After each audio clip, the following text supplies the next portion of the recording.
और जन कल्याण कार्यक्रमों की समीक्षा की गई। राज्य सरकार ने सड़क और पुल निर्माण से जुड़ी नई परियोजनाओं को मंजूरी दी, जिससे ग्रामीण और शहरी इलाकों में आवागमन बेहतर होने की उम्मीद है। शिक्षा विभाग ने शिक्षकों से समय पर दस्तावेज जमा करने को कहा। नियमों का पालन नहीं करने पर वेतन और सेवा संबंधी कार्रवाई की चेतावनी दी गई। बिहार स्वास्थ्य विभाग से जुड़ी भर्ती परीक्षा की उत्तर कुंजी जारी हुई। अभ्यर्थियों को आपत्ति दर्ज करने का निर्धारित समय दिया गया। पटना में अपराध नियंत्रण को लेकर पुलिस अधिकारियों की बैठक हुई। संवेदनशील इलाकों में गश्त और निगरानी बढ़ाने के निर्देश दिए गए। एक जिले में धोखाधड़ी के मामले में आरोपी को गिरफ्तार किया गया। पुलिस ने जांच के दौरान कई अहम दस्तावेज और मोबाइल जब्त किए। राज्य में महिला सशक्तिकरण योजनाओं की समीक्षा हुई। स्वयं सहायता समूहों को ऋण और प्रशिक्षण देने पर जोर दिया गया। बिहार के युवाओं के लिए कौशल विकास कार्यक्रम के तहत नए प्रशिक्षण केंद्र खोलने की योजना पर काम शुरू हुआ। कृषि विभाग ने किसानों के लिए नई तकनीक और बीज वितरण योजना की जानकारी दी, जिससे उत्पादन बढ़ाने का लक्ष्य रखा गया। राज्य के एक विश्वविद्यालय में परीक्षा और रिजल्ट प्रक्रिया को लेकर छात्रों ने प्रदर्शन किया। प्रशासन ने बातचीत का आश्वासन दिया।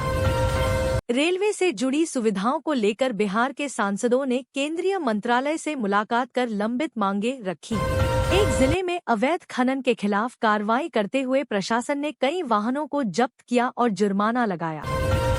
बिहार में खेल गतिविधियों को बढ़ावा देने के लिए राज्य स्तरीय प्रतियोगिताओं के आयोजन की घोषणा की गई।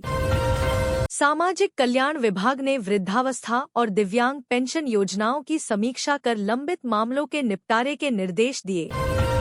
राज्य के अस्पतालों में दवा आपूर्ति और डॉक्टरों की उपलब्धता को लेकर स्वास्थ्य अधिकारियों ने निरीक्षण किया।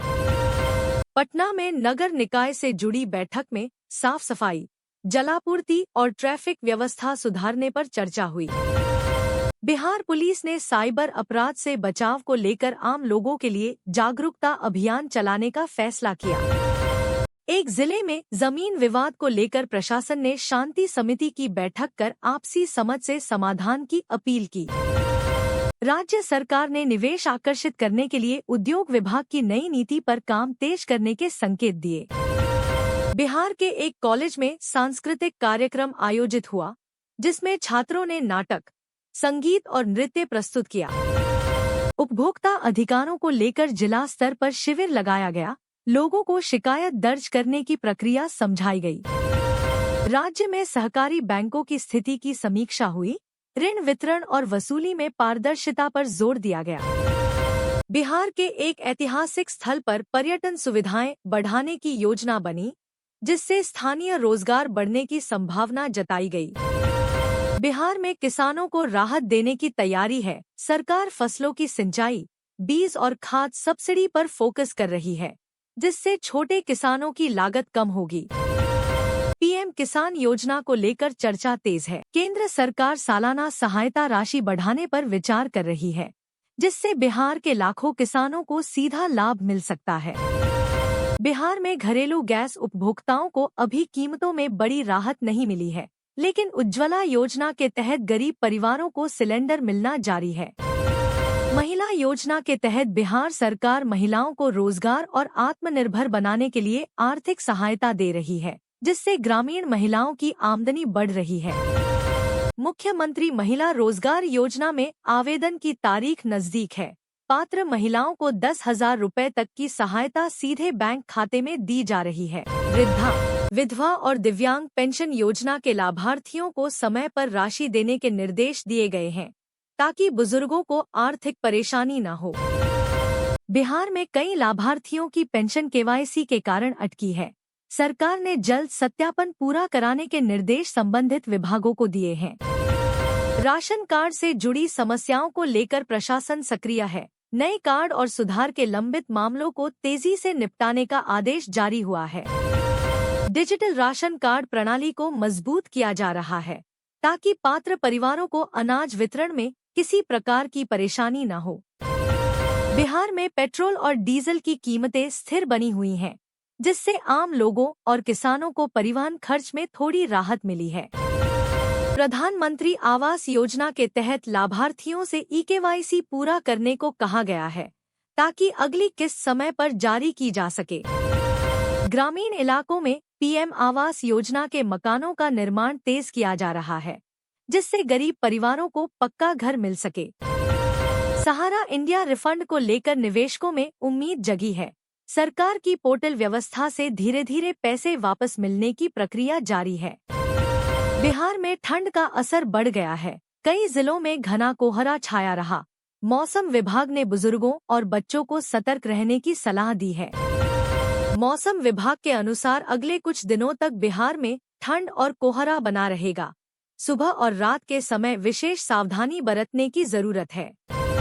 बिहार में आज दिन भर प्रशासनिक, राजनीतिक और सामाजिक गतिविधियां तेज रहीं। सरकार से जुड़े फैसले, कानून व्यवस्था की घटनाएं और विकास कार्यों को लेकर कई अहम अपडेट सामने आए। बिहार के 14 वर्षीय क्रिकेटर वैभव सूर्यवंशी ने घरेलू क्रिकेट में शानदार प्रदर्शन कर सुर्खियां बटोरी। कम उम्र में रिकॉर्ड बनाकर उन्होंने राज्य ही नहीं, पूरे देश का ध्यान अपनी ओर खींचा। बिहार स्टेट हेल्थ सोसाइटी ने एएनएम परीक्षा 2025 की उत्तर कुंजी जारी कर दी। अभ्यर्थी आधिकारिक वेबसाइट से आंसर की डाउनलोड कर आपत्तियां दर्ज कर सकते हैं, जिससे भर्ती प्रक्रिया आगे बढ़ेगी। गोपालगंज में एक व्यक्ति को 3 शादियां करने और पहले तलाक न देने के आरोप में गिरफ्तार किया गया। मामले में कई महिलाओं ने शिकायत दर्ज कराई, जिसके बाद पुलिस ने कार्रवाई की। विजय हजारे ट्रॉफी में बिहार टीम के मुकाबले को लेकर खेल प्रेमियों में उत्साह दिखा। खिलाड़ियों के प्रदर्शन और टीम संयोजन पर विशेषज्ञों ने अपनी प्रतिक्रिया दी।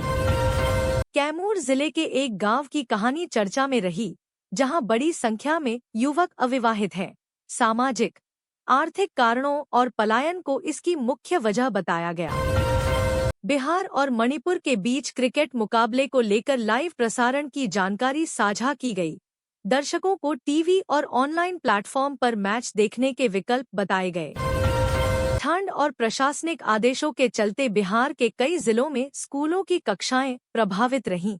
बच्चों की सुरक्षा को ध्यान में रखते हुए समय और अवकाश से जुड़े फैसले लिए गए। वैभव सूर्यवंशी के टूर्नामेंट से हटने की खबर ने खेल जगत में चर्चा पैदा की। स्वास्थ्य और कार्यभार प्रबंधन को इसका कारण बताया गया, जिससे टीम रणनीति पर असर पड़ा। पूर्णिया जिले में बड़े स्तर पर घर वापसी कार्यक्रम आयोजित हुआ। कार्यक्रम में शामिल लोगों ने पारंपरिक रीति रिवाजों के साथ अपने धर्म परिवर्तन की घोषणा की। कुछ जिलों में जिला प्रशासन ने कक्षा 5 तक के स्कूलों को अस्थायी रूप से बंद रखने का आदेश जारी किया। अभिभावकों और शिक्षकों को निर्देशों का पालन करने को कहा गया। पूर्णिया में भूमि सुधार और जन कल्याण संवाद कार्यक्रम आयोजित किया गया। उप मुख्यमंत्री की अध्यक्षता में किसानों और आम लोगों की समस्याओं पर चर्चा हुई। आज बिहार से जुड़ी कई अन्य छोटी बड़ी खबरें भी सामने आईं, जिनमें प्रशासनिक फैसले, सामाजिक घटनाएं और स्थानीय स्तर के मुद्दे शामिल रहे, जो दिन भर चर्चा का विषय बने रहे।